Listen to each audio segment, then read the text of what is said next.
What is up, y'all? Jaden here at Night Riding. So today I'm working on this Remington RM4620. I already have this somewhat apart, but I've been having issues with this thing either not starting or not idling, or when I did have it idling, it wouldn't do anything in the higher RPMs. So today, I already have this a good bit of the ways apart. I don't need that drill over here.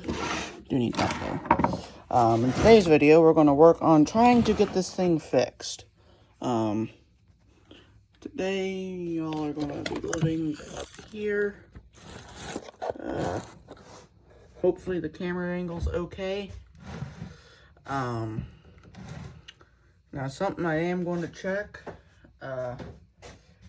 Since two-strokes don't like to idle, I am going to do the smart and potentially wise thing and pull off the spark plug once I figure out what size it is, and we're gonna check it, and you know what, we don't need spark plug sockets, although I would definitely like to use a spark plug socket. I highly doubt this boss stitch one's okay, but you know what? We're just going to use a traditional deep well because I don't give a crap. Okay, I'm going to tell you it ain't going to be a 19.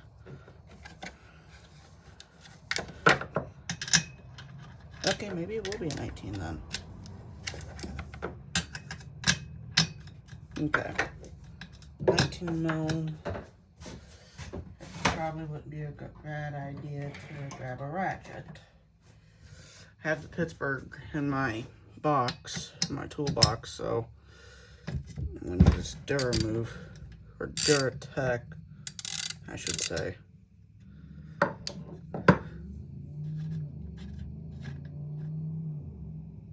Let's say that plug looks okay. It's not the best thing in the world, but it's okay.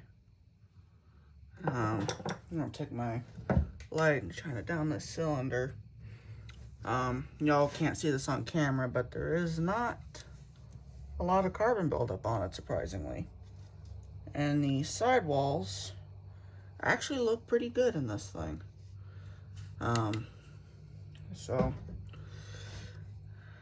And kind of sounds funny without a spark plug in it. And my goodness, that stinks. But spark plug's okay. So we'll put that back on.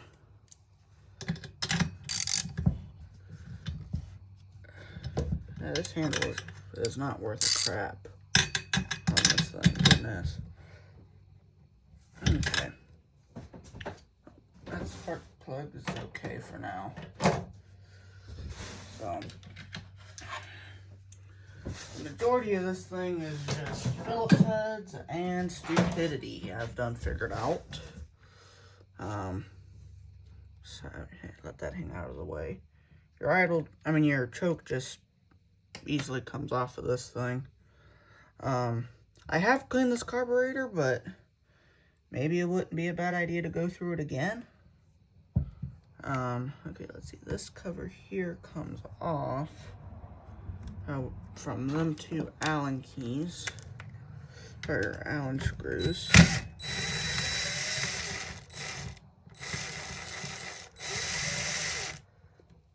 Okay, come on, get out of there. Okay, set that aside.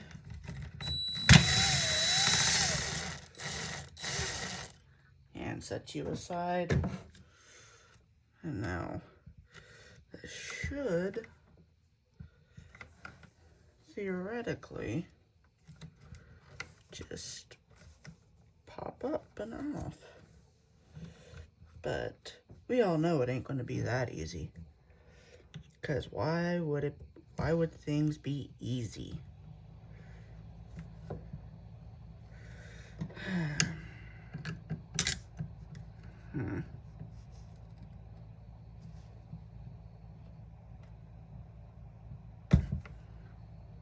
Okay. That's good. Got a good gas flow. What's interesting though, the primer bulb, it wasn't sending no gas. Well, no gas was staying in the primer bulb. Man, that thing's really... Hold on. I think there's it's almost like it's pressurizing the tank. What on earth? Huh. Never seen that before. That's a new one. Ah, now it smells like gas. Okay, yeah, there's an Allen key here and here on this thing. So, you already know.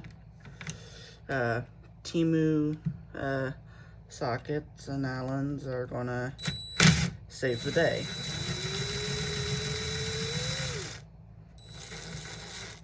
But in all seriousness though, I am actually glad I got that Timu ratchet set, because these Allen keys have come in handy. I mean, it like, in all honesty, it really has come in handy.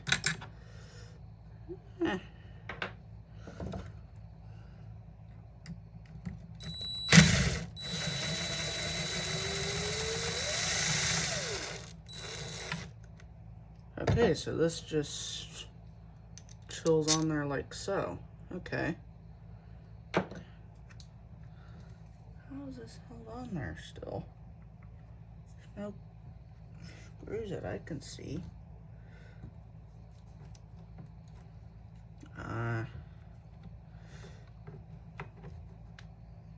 What is still on? Oh, my throttle's still on there.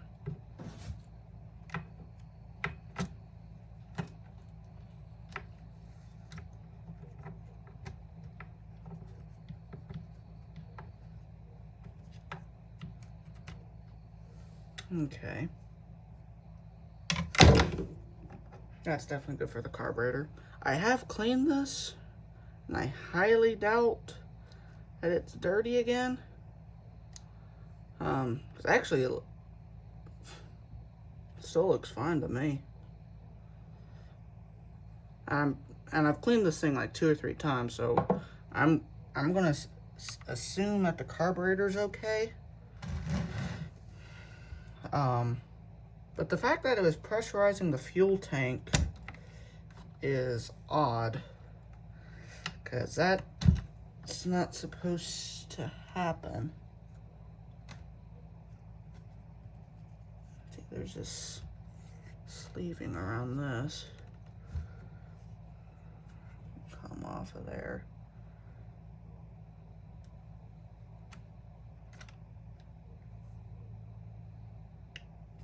Okay, one, this gas line is extremely hard. And 2, it wasn't even on the primer bulb. So that would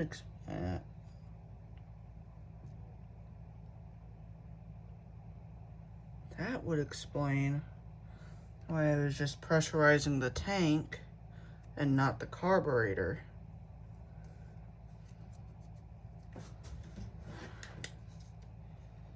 Now, how am I going to get that?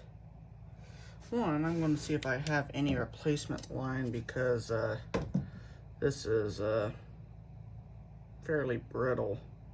I mean it's still flexible, but it's pretty old. So I'm going to see in the things drawer if I happen to have any line that may or may not fit. I wonder if I still have some gas line from the spray. I'd be surprised if I did, but it would be an absolute life.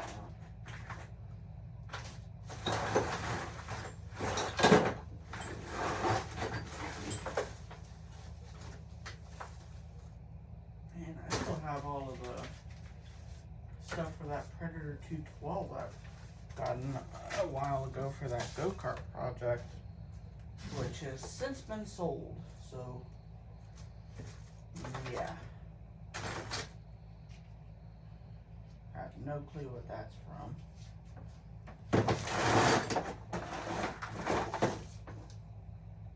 That is way too thick.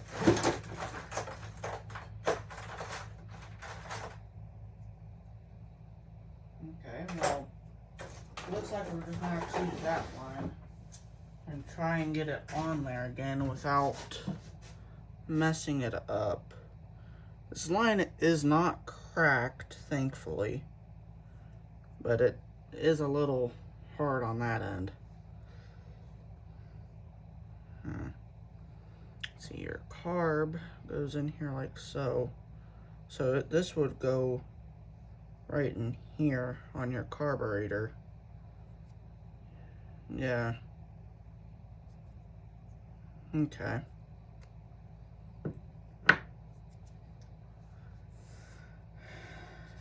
Now, how on earth am I going to get that on that primer bulb? And goodness, this is filthy. Huh.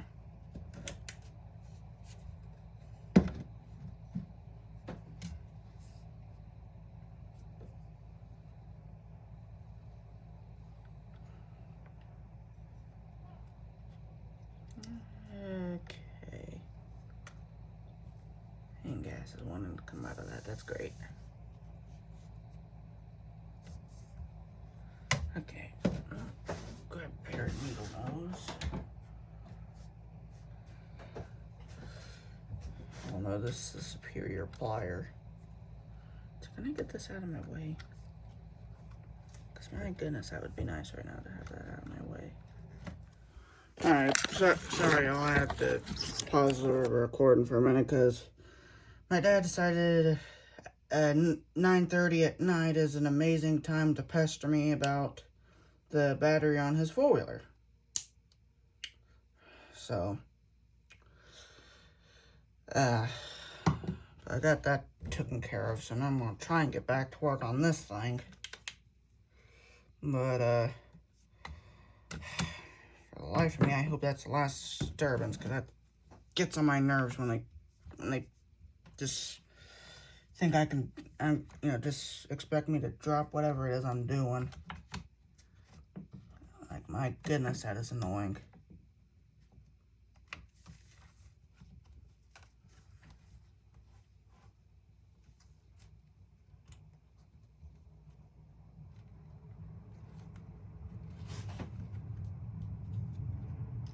Oh, that's great. That's attached to rubber there. What idiot designed this saw? Oh, I'm going to tell you all right. I'm going to show you all right now what's going to happen to that rubber. That's plumb stupid. Oh, never mind. It finally pulled out of there. But I still have to feed this line down a bit so I can get this out of my way.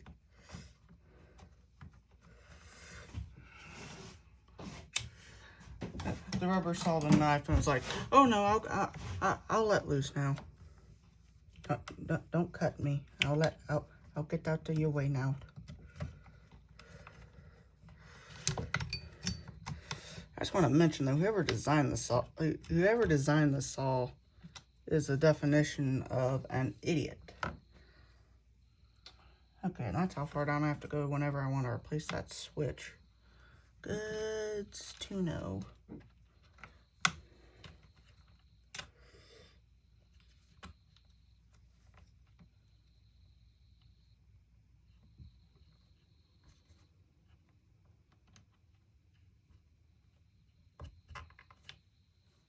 Okay, got that reattached.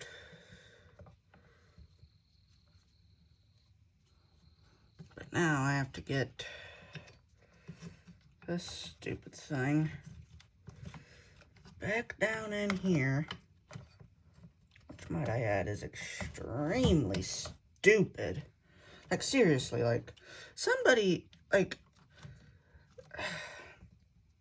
I wish people would actually work on, like, these engineers or suppose, supposed college graduates would actually work on their own designs before they send them out to the public, because goodness, these designs are downright stupid on a lot of these things nowadays. Goodness grief.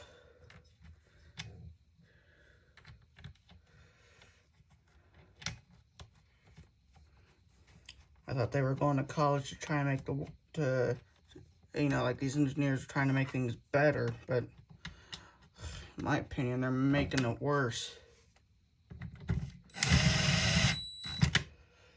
Yeah, whoever designed this saw is an idiot. And I will hold true to that till the day I die. Because that is plumb stupid. But yeah, hopefully that means the primer bulb's working again. I guess last time that line is still very brittle though.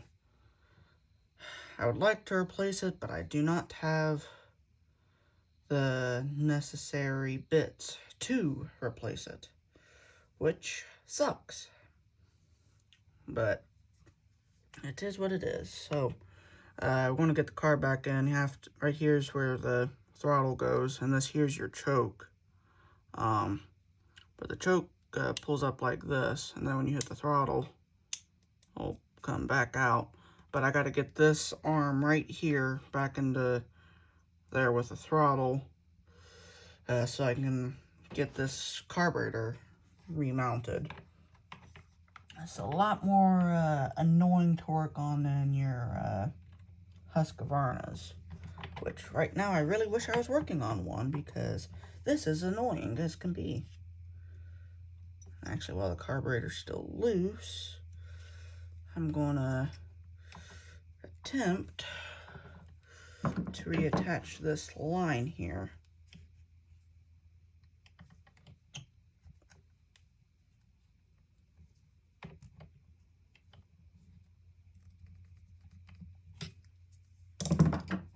Okay.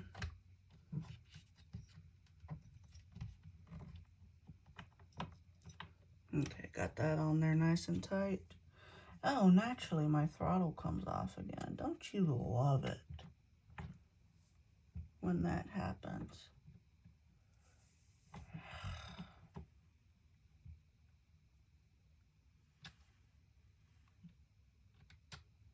If the person that designed this thing is watching this video, I'm sorry, Mac, you're an idiot. Like, seriously.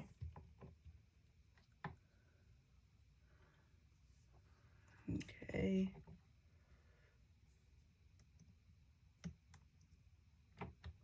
Actually, I think that goes over top of your deal. Oh, and I gotta put this sleeve back on this line, because that was on it. Heaven forbid I don't put it back on. That would actually greatly annoy me if I didn't.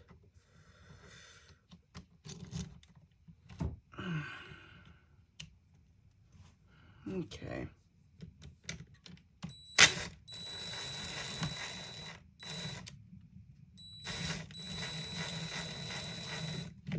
Okay, I got this one started for now. I want to get this other one started.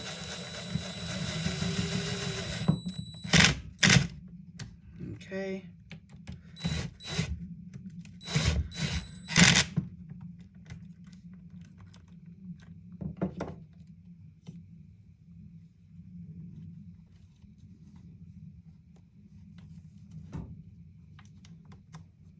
Might be a little stupid because this line goes on this side.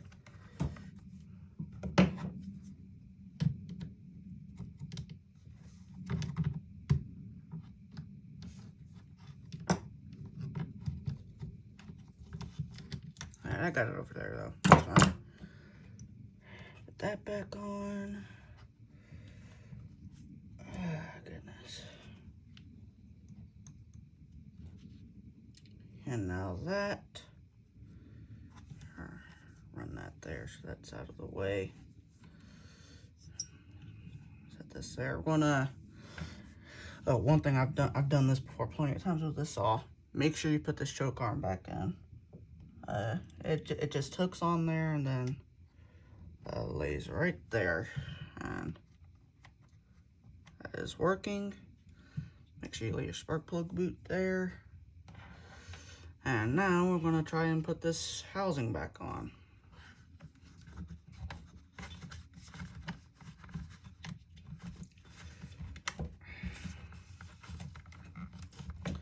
And also one thing I am doing, there's a rubber boot that's supposed to go here, but I have found it makes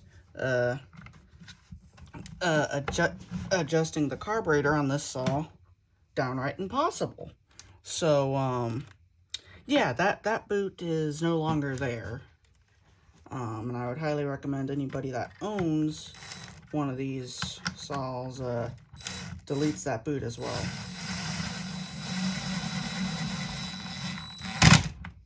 Okay.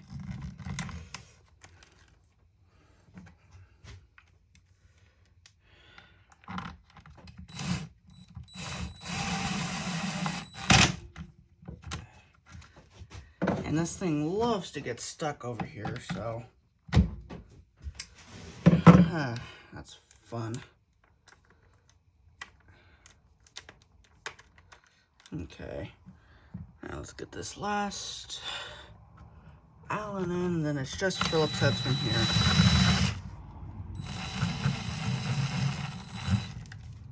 Okay, come on, get in there, you little turd.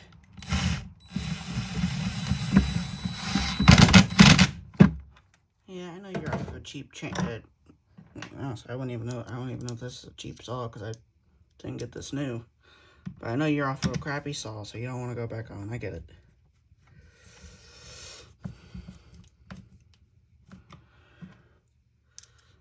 Okay.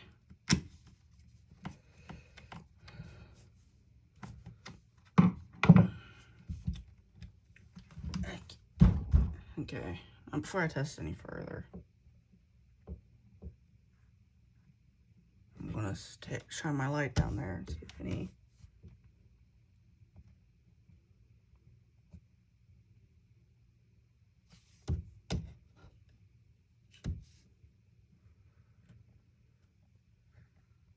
Okay, fuel is coming through that thing. I still can't tell if it's still not sitting in the primer bowl, but it is going up to the carburetor, so maybe that's how this all is supposed to be. I ain't sure. But one thing's clear from this, I do not like Remington saws anymore. Let's see. Okay. Go on like so. This is such a stupid design for a chainsaw.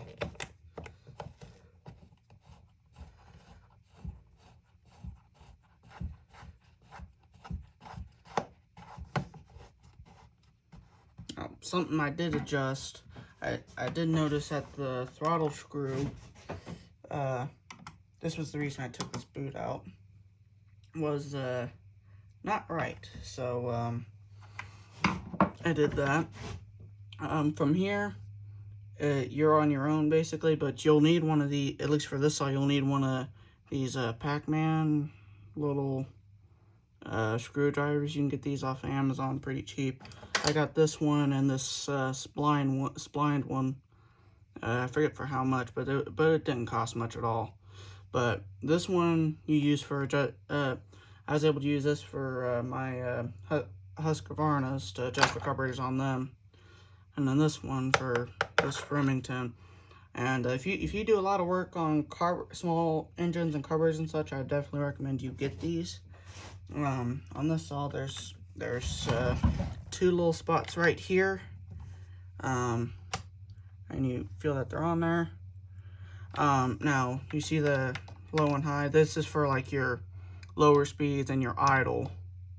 This here is for your higher end speeds. Now this saw, before I put it up, it didn't like it would idle, but it didn't want to do nothing at higher speeds.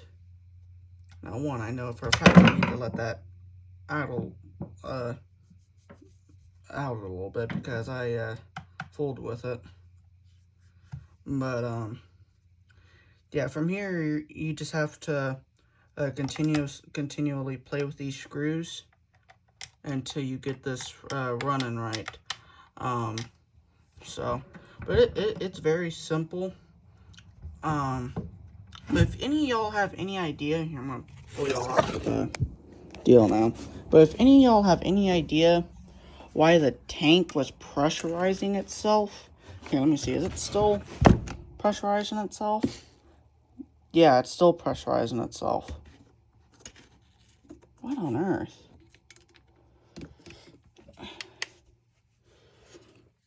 That is not supposed to do that.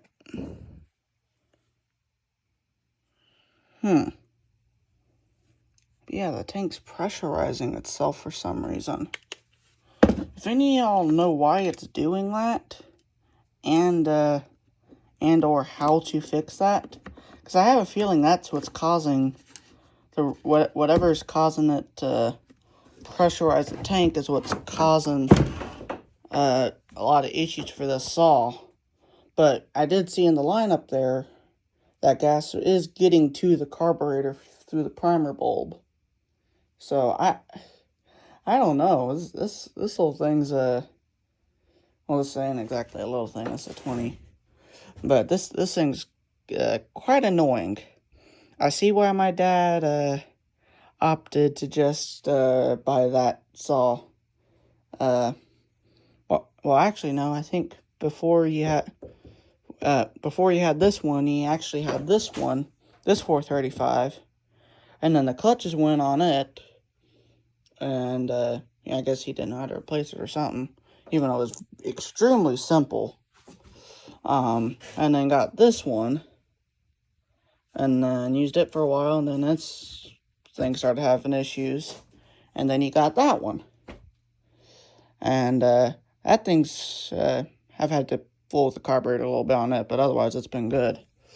But yeah, I see why he just opted to forget about this saw's existence. This saw is extremely annoying, not just to work on, but honestly a little bit to operate, because well, yeah, I don't know. I feel like this is like a Poland clone, and honestly I don't know, because I don't know a lot about different chainsaw brands. I just know how to work on them.